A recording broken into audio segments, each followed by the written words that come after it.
Hey, it's NPR's Book of the Day. I'm Andrew Limbong. Boys need romance too. I don't mean they need to be romanced, although that might be tangentially related to today's pod, but I'm talking about young adult romance books and how rare it is that they're told from the boy's perspective. That's something Jason Reynolds is hoping to remedy with his new book, 24 Seconds From Now. It's about a young couple who've been together for a while, and of course the topic of sex comes up. In this interview with NPR's Scott Simon, Reynolds talks about how people often assume boys are thinking very narrowly about sex, and why black boys in particular deserve better. That's coming up.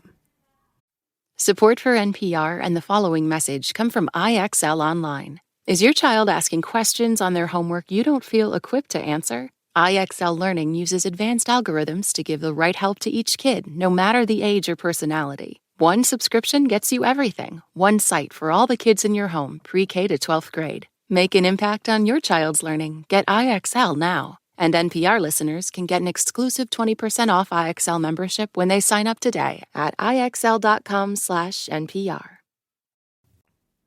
Our next story is about young love and discusses some mature themes. Jason Reynolds' new young adult novel opens in a bathroom where 17-year-old Neon Benton is nervous and fumbling while his girlfriend, Aria Wright, waits across the hall. His thoughts are racing. We ask the author to read from his book. I hope there ain't no snooze button on this moment. But if there is, and if Aria hits it and holds off this rise and shine, that's okay too. If she wants to do this at a different time, or just kiss or whatever, or do other stuff or whatever, I'm good with whatever she wants as long as I make it out of this bathroom alive. Jason Reynolds tells the story of that night and of the 2-year relationship that precedes it in 24 Seconds From Now, the latest novel from the New York Times bestselling author who also just won a MacArthur Genius Grant. Jason Reynolds joins us in our studios. Thanks so much for being with us. Thank you so much for having me. Tell us about Neon and Aria. They're devoted to each other but might be going off in separate directions, right? Absolutely. I think, these are two high school seniors who have been together since their sophomore year and are experiencing their first dose of love, are stepping into a particular kind of intimacy. Also, they know that what's looming in the background is a potential split as Aria will eventually go off to college. Why did you make Neon the narrator?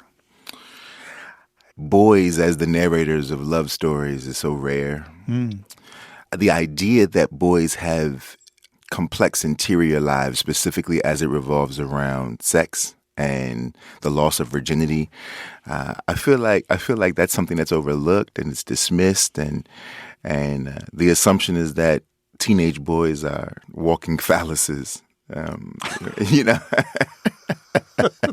But I do think that. I think that that's the way that we're assumed to be, when the reality is that boys are whole people with lots of stuff going on, and fears and insecurities and body image issues and egos and societal pressures and this, that, and the third. And I wanted to kind of show that by packaging it in this particular young boy.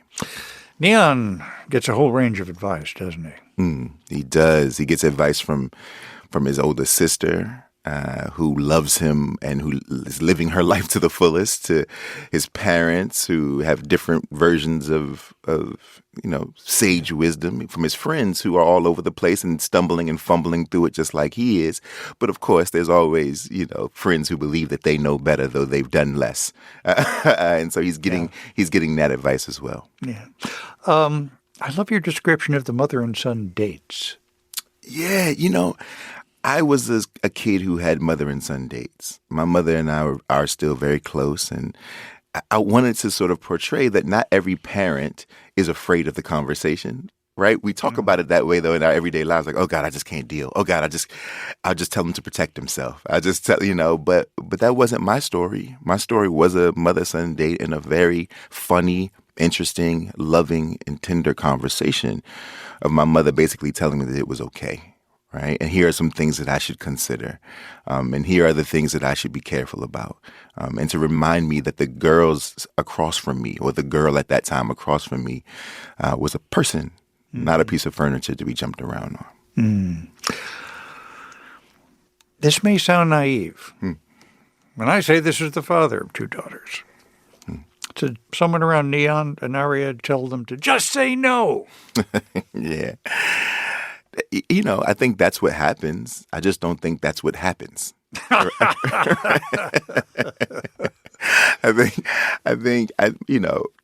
Listen, I think it is absolutely fine for a teenager to say, I'm not quite ready. I'm not quite there.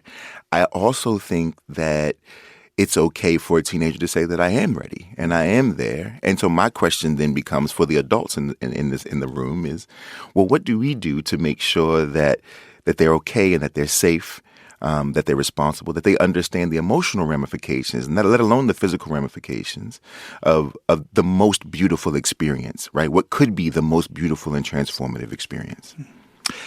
What do you hope one of your books might put in the minds of a reader? And I'm not going to limit it to young readers. I appreciate that. That life is a strange and beautiful thing. I hope to write stories that for brief moments we can say, nothing is wrong with me.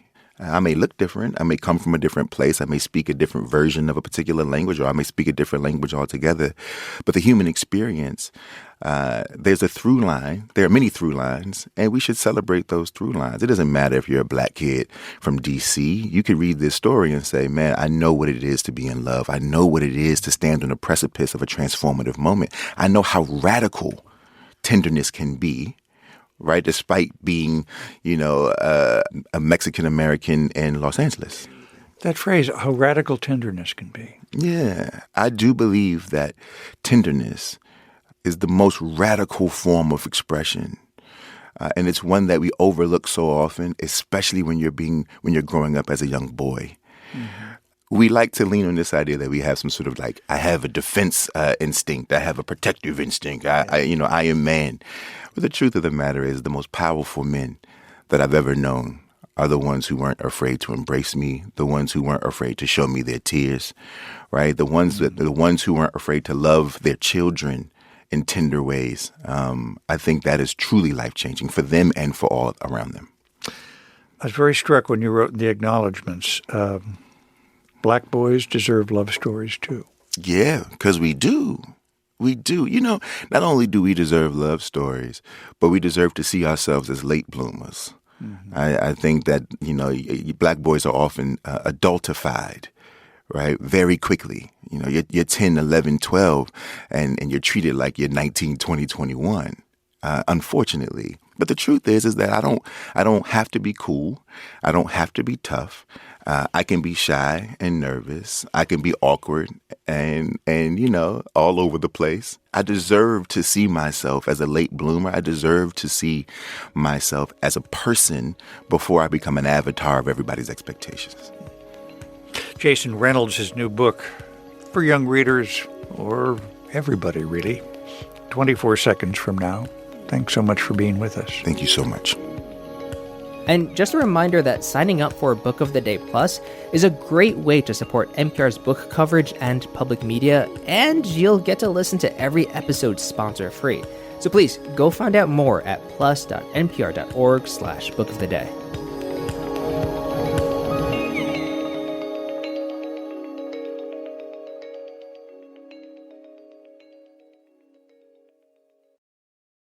Support for NPR and the following message come from IXL Online. Is your child asking questions on their homework you don't feel equipped to answer? IXL Learning uses advanced algorithms to give the right help to each kid, no matter the age or personality. One subscription gets you everything. One site for all the kids in your home, pre-K to 12th grade. Make an impact on your child's learning. Get IXL now. And NPR listeners can get an exclusive 20% off IXL membership when they sign up today at IXL.com/NPR.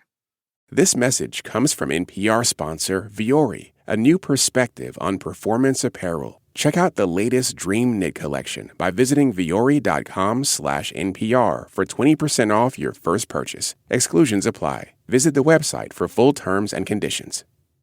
This message comes from Mint Mobile. From the gas pump to the grocery store, inflation is everywhere. So Mint Mobile is offering premium wireless starting at just $15 a month. To get your new phone plan for just $15, go to mintmobile.com/switch.